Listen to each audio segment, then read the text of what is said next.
Yun, good day mga idol. Yun, usapang RCBC Pulse tayo mga idol para sa mga may problema po sa kanilang RCBC Pulse account. Yan, disclaimer lang po mga idol. Ang mga video na may papakita ko sa inyo ay mga nakabase lamang po sa mga naging karanasan ko, naging experience ko po. Yan, na maaari ko pong ibahagi sa inyo para makatulong po sa inyong problema patungkol po sa inyong RCBC Pulse account.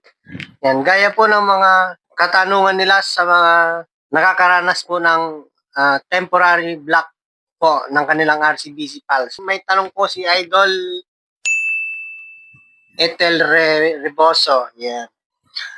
Ang kanyang tanong po ay, paano po kapag nag-exceeded the maximum number of attempt po? Yan po yung nangyari po sa kanyang RCBC Pulse. Ibig sabihin po, yung kanyang account ay na temporary block. Yan. Meron po tayong dalawang klaseng uri ng temporary block po. Yan. Ng ating RCBC Pulse. Yung isa po ay you have reached the maximum number of invalid login attempt. Yan po. Pansinin niyo po yung nakalagay, for your protection, we have temporary block your access. Sabi niya. To unblock, please click forgot user ID or password on the login page. Yun po yung isang uri ng temporary block mga idol. Yan. Tapos, yung pangalawa naman po ay ito po yung dahilan na nakasulat. No? We've temporarily blocked your account. Yan. You have exceeded the maximum number of incorrect OTP attempt. Yun po yun yung concern po ni Idol. Yun po yung tanong niya. Yan daw po yung nangyari sa kanya. Pansinin niyo po yung nakalagay.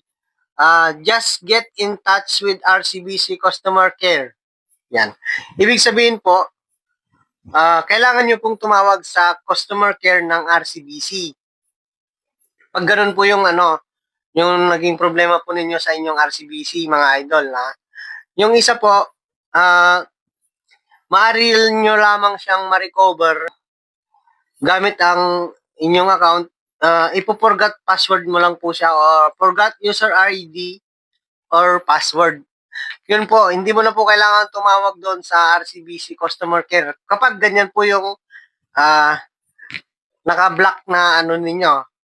Yung isa po kasi, yung temporary block na isa is kailangan mo pong tumawag sa customer care para ma-unlock po ang inyong RCBC Pulse na na-block po.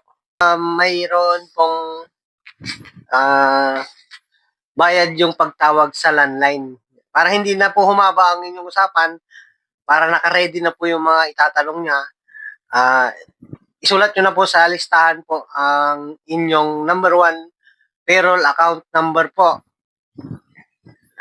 Yun po yung ATM account number ng ating payroll na kung saan tayo sumasahod sa ating sahod sa pabrika or sa kung saan man tayo nagtatrabaho at sumasahod tayo sa pamamagitan ng ATM. Yun po yung payroll account po. Hindi po yung card number yung payroll account po, 10 digits po yon. Pangalawa po, sama nyo na po dyan yung inyong pangalan. Yan. Birthday po, birthday nyo po, yung cellphone number po na naka-register sa inyong RCBC, at email address po na naka-register, sama nyo na rin po.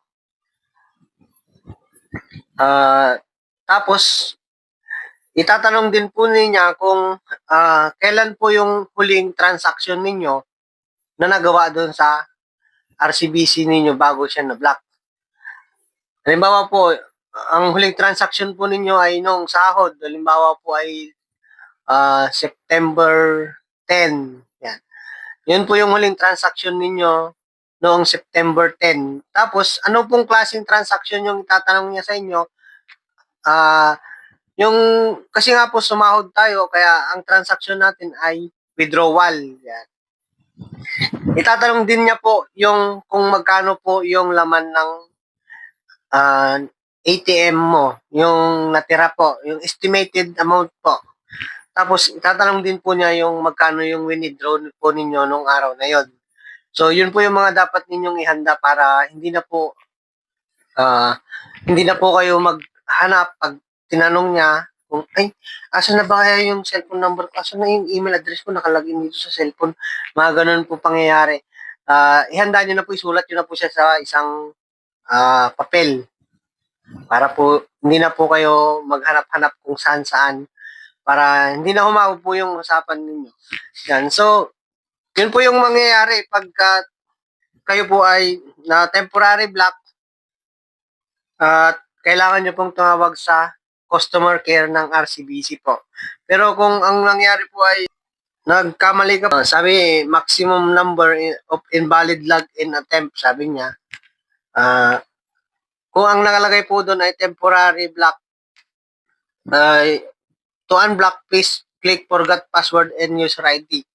Yun po. Kailangan mo lang siyang i-forgot password or i-forgot user ID po.